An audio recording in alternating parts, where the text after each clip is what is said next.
Hi, it's Lisa Turner from Psycademy. We are a consciousness and spiritual awakening organization specializing in training professional spiritual practitioners and coaches. And today I want to share with you the post-pandemic or post-tipping point paradigm part 2. So if by now, I'm hoping you have watched the evolution of the species by awakening of the chakras, Project Theos, which stands for the evolution of society and the species, 2 S's, Project Theos. So with each chakra, with each power center, it can be active or not active. And the idea is this. At the moment, so if you've watched my previous videos, and I'll just doing a very quick recap. So what happened at the beginning of last century, we had the awakening of the base chakra when after the war, there wasn't enough food to eat, there wasn't enough housing, and people demanded it and they got it. So we got the NHS, we got council housing, we got mass produced food, we were fed, we were housed. That's the base chakra. Then we had the sacral chakra in the 60s, sexual revolution, creative revolution. Then in the sort of 70s-ish, that kind of became in a bit of excess. And then we moved into the solar plexus in the 80s, which was the financial boom, the me-I generation. It's all about willpower, individuality. Then in the 90s, we had the heart chakra open with compassion, with love, and an explosion of therapies. Then we had the throat chakra open with the internet, with social media, with all of these ways to express ourselves and receive information. So hearing and sharing and receiving. And then what happened before each chakra, each power center was active, the one below became bloated and excessive. And where we are now is in a bloated and excessive throat chakra. Now, the events over the weekend have absolutely, I don't know. I don't think there's a single person on the planet who knows about it that hasn't been impacted emotionally, spiritually, psychologically by the death of that beautiful man just based because he was Black. And now these riots, and what we're seeing is white people standing up for black people inviting whites in, saying help us. And this is something we've never seen before, and this is actually so this is really exciting. I mean, it's a horrible thing to happen, and make no mistake, but it's an exciting time, because what this demonstrates is the throat chakra excess is about separation. It's about, I'm in my little bubble, you're in yours, and don't come into mine. And you can't possibly know how things are for me because you're different, and that kind of thing. And that's what we had been seeing. And now what we're seeing is the bubbles piercing. The people are embracing, people are embracing each other, looking to support each other and be supported by each other in a way that we haven't seen before. So right now, what the world is crying out for in this post-pandemic paradigm is for conscious leaders to step into this place where you can step into creating change, making a difference. So what often happens is spiritual people awaken and they look at the world and they go, oh, this is terrible. And this is a toxic world and I can't be part of this. And so they leave the world. And then what happens is anyone who is by definition conscious, not in a position of power, it's like they have embraced the paradigm of love and egalitarianism so much that they've refused to utilize and harness the positive aspects of I've just been talking about this paradigm in my group with my initiates. I'm not yet ready to send this totally public because it's quite controversial, but we've been talking about this new paradigm of a kind of a masculine linear of positive hierarchy. So hierarchy in the spiritual world, people are loving it, thank you. So hierarchy is often perceived as always negative, and it can be. Like slavery is, master and slave is a negative hierarchy, but there are positive hierarchies. And so an example of this is so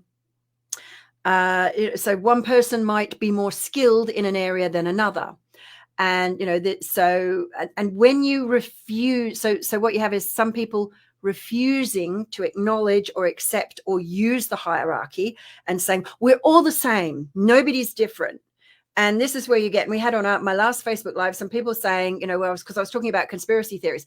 Actually, that egalitarianism, the refusal to use powerful, empowering, useful hierarchies when it becomes, is actually a rejection of science. Now, so as an example, there's somebody accusing me of being a liar.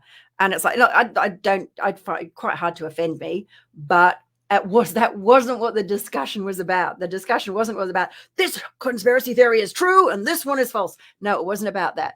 The discussion was about the nature of conspiracy theories and the nature of them. And that's what I'm just alluding to a little bit there. I'm going to talk about this more later on. I don't want to get sidetracked. What I want to talk to you about now is how you can self-identify if you are actualizing your powers and your power centers or not. So what I've done is, and what I want to share with you today are some of the different aspects and attributes of conscious leadership. And, you know, because, you know, if you maybe have heard this people use this phrase, just step into your power. And it's like, well, how do I do that? What do I have to do? How does it work? So what I'm going to do is I'm going to give you some tangible things that will demonstrate where you are and where you're not stepping into your power. And I use these concepts that we call power centers and conscious. So this is a conscious leader power centers. And a leader is someone who chooses to step into their power. So we have so we have earth leader, ecstatic leader, courageous leader, compassionate leader, truthful leader, visionary leader, and then fully conscious leader. And each of these leadership power centers have positive attributes and less positive attributes. Actually, I don't know my earphones, so I'm going to take them out. So I'm going to do the first 2 to 3 today because I want to give it to you in a little bite-sized chunk. So we're going to start with Earth Leader Power Center. So an Earth Leader, when you have fully actualized and activated this power center of yourself, you have mastered your money and finances.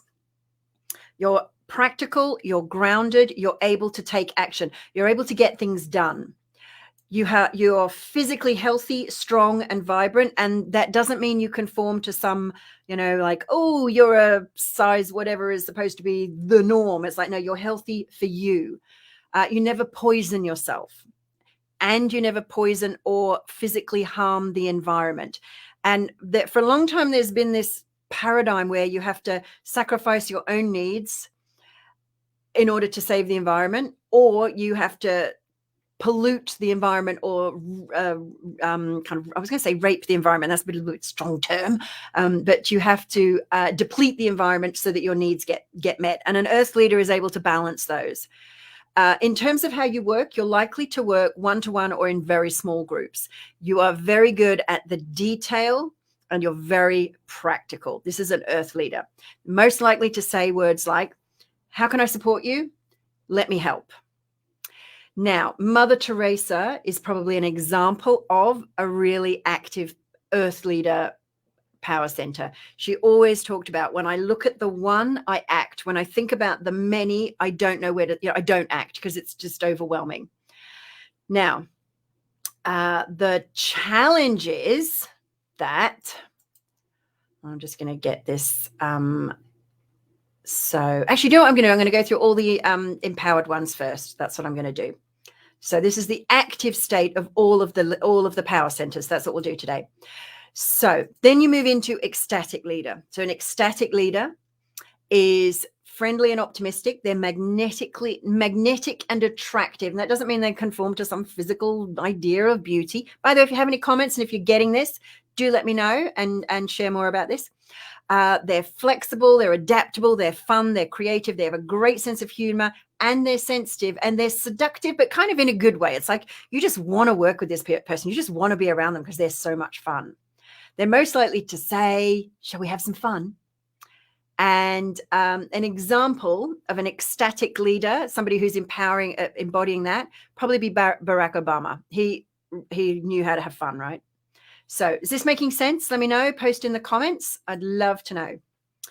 Then we have the courageous leaders, this solar plexus. This is somebody who has integrity. Your word is law. Oh, Jody, yeah. Jody, like, so you're ecstatic. Yeah, actually post as I'm sharing this. Which do you feel you operate from the most? And if you're on replay, you can absolutely do that. And if you've missed the beginning, watch the replay and absolutely do that. Let's see where you guys are. That'll be fun. Little fun experiment. So, courageous leader. You have great boundaries. Your word is law. You have high integrity. If you say you're going to do something, you absolutely do this. You are quite powerful and empowered. You make things happen and you're a real action taker. You have invincible willpower.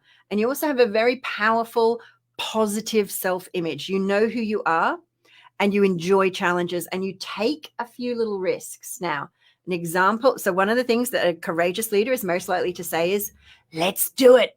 And then they do. And I would say Greta Thunberg, our little climate activist, example of a courageous leader embodying that power center.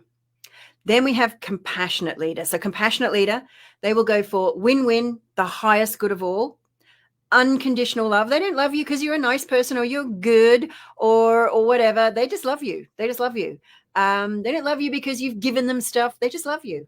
Complete unconditional love. They're very compassionate both with themselves and other. They're non-judgmental. And when you have this imbalance, you're able to give and receive. You've got a high level of empathy, but you don't get swamped by the emotions of others. Compassionate leader, most likely to say, I love you just because you're you. And they're genuinely happy for other people. So they will genuinely say, I'm so happy for you. They delight in other people's success.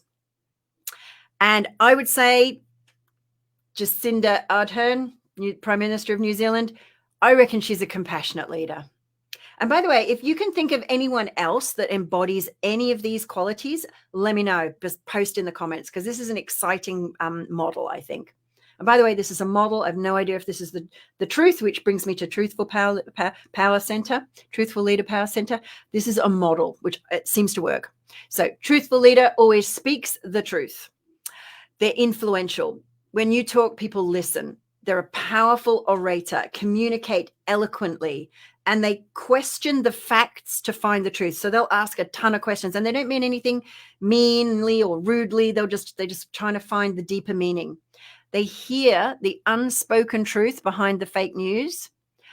They're, as I say, they're very powerful influencer, both written and spoken words. Now, they're most likely to say, you just take from this what's useful. Or, can I just ask? Or, I'm curious, can I ask? So, Martin Luther King, powerful, truthful leader. He could really, he created change with his speeches. So someone's saying, where can I find this model? This is my model. This is the one I've developed. So you can find it right here. This is one we teach on our training. So this is where you find it. This is, and it's also going to be in our upcoming book. Now, if I can't see your name, that's because at the top of this video, there's a little thing that says I'm going live on live stream, and you need to click and let live stream see your, so link to Facebook. So I know who you are, darling Facebook user, or just sign off. Probably easier just to click the thingy. Okay. Visionary leader. Visionary leader has a crystal clear vision for the future, for the big way horizon, like far horizon. They are able to use discernment. And a lot of people think of visionary, which is third eye, of being just intuitive. But actually, you can't be intuitive about that which you know nothing about. So you need to balance logic and intuition. They have no concept of crime and punishment, only desire and creation, or cause and effect. So, there's that idea of karma. Oh, I've got a lot of karma. That's why bad things are happening to me because I did all these bad things. Like, visionary leader doesn't have that. It's like, okay, so if bad things are happening, I'm creating this. I'm going to change it. It's cause and effect. I've created it with my thoughts, my words, my actions, my beliefs, what I'm saying, what I'm doing. A visionary leader they're able to avoid future problems by actually seeing the outcome of current events. And therefore, I wouldn't say they're true predictors. They can see what will happen. If I do this, then that. If I do this, then that. So they work very much from cause and effect. And so, they're working from that cause and effect. What that means is they're able to see if I do this, then that will happen. So they can avoid future problems because they'll go, well, if I do this, that will happen. And they won't go, well, that's a bad thing, because they don't have this idea of good and bad. They have this idea of desirable, not desirable. They are a seer. They see patterns in the chaos. They can absolutely, and they can see chaos in the patterns. They are very insightful, and they demonstrate real spiritual powers, really real spiritual power. So Jody said, you're an example of a leader that embodies all the examples. I'll come to that. I'll come to that. I would say Elon Musk just 2 days ago, was it, launched as a private enterprise, not a government funded thing, a rocket into space, launched 2 astronauts into space. That's a visionary leader. Okay. So yeah, visionary leader. There we go. Most likely to say, oh, I wonder what will happen if I try this. And then doesn't always get the result they want. Second thing they're most likely to say is, oh, I never thought that would happen. Sometimes in a good way. Then we have conscious leader, power center. Now a conscious leader is, so Jody, that one is, I'd say definitely visionary is one of my favorites. I'm going to come onto how they all interact with each other. I'll do a little bit on this Facebook Live, but I'd also do a little bit more in a future one. Conscious leader, they see the unity of all life and they live it. They don't experience separation. They constantly express source and the divine. They're inspired and inspiring. This is where they're the balance of spiritual and practical. They don't sacrifice spirit for the world or the world for spirit. They see them both as the same. The world is their playground. They don't see good and evil. They just see expressions of source, some that are working, some that are more preferential than others. And I know that's really controversial because there's like, well, what about all the really bad stuff that happens? And it's like, well, that's an expression of source that is undesirable. So then you would come down into visionary leader and say, hey, I don't like that. I'm going to create a new vision. Be the Elon Musk. Conscious leader, so extreme joy. The world is their playground, and they magically manifest. I normally hate that word. And attract, but what they do is they attract resources and solutions, and then they act on them because they know that. See, a conscious leader is able to embody all of the qualities of the ones below. So they have all of these attributes. They frequently yearn to bring transformation or healing to the planet and end suffering, but they don't see it as fighting evil. They see it as like, oh, this is my purpose. This is where I can express myself as source, living my purpose. This is something I can do. They are frequently an initiator, as in they can initiate others. They can connect with super consciousness, and they're the living expression of source. They're most likely to say, if it works, use it, because they don't have this like, oh, spiritual is good and material is bad. And if you have an idea of who's a conscious leader, incarnate now, I'd love for you to share that. So as I said, a true conscious leader is able to access all of the ones below. And it's with all of these, there's no right or wrong. There's no better or worse. We need all of our power centers. Ideally, you would have access to all of those power centers, and you may have ones that you prefer. So being totally transparent with you, I don't have a high preference for courageous leader. My higher preference is for visionary and truthful and ecstatic. I have a very low preference for earth leader. That's why I outsource that. And I have people on my team to make sure that when I go on tour, I have underwear, because I will forget that level of detail. And Catherine, my fabulous assistant, will phone me up and say, have you packed your knickers? Have you got some bras? What about your toothbrush? Because I'm the sort of person that might forget that. So, but I do know it's important, and that's why. And honestly, if Catherine didn't phone me up, I would probably remember it. But it's not my more natural way of working. So here's my invitation. Has this been useful for you? If you think it's been useful, then please share this or invite others into the Conscious Future Creation group, and so they can see this. Tag another Conscious Future creator with this. Tag them with this video. Or another psychademist, if you're watching this in the Psycademy group, tag them. And here's where I'm going with this post-pandemic paradigm. We're in this excessive throat chakra now. The post-pandemic paradigm is one where we have more visionary leaders. And the post-pandemic paradigm is where we're able to operate from all of them. Now, in my next Facebook Live, and I'll let you know, I never know when I'm going to be able to do that because that's Earth Lead and managing that level of detail with my diary. Probably Thursday.